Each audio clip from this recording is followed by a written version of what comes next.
পৌঁছে দিয়েছে। আজকে ইরান শূন্য, শেষ পর্যন্ত আমাদেরকে শুনতে হচ্ছে সৃষ্টির শ্রেষ্ঠ জাতি সভ্যতায় বসবাস করতে পারে না। দুঃখজনক ব্যাপার হলো আমরা এর আগে শিক্ষায় হাত দিয়েছেন, অতএব আপনারা আপনারা বলেছেন আওয়ামী লীগ সরকারকে পতন করার জন্য এই শিক্ষার 16 কোটি মানুষকে খুঁজে করবেন, সেই সিদ্ধান্ত সরকারকে নিতে হবে।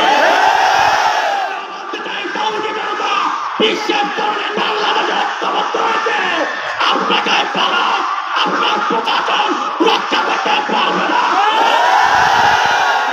ইসলামিক সরকার প্রতিষ্ঠিত করবো, কোরআন সুন্নাহর আইন প্রতিষ্ঠিত করবো।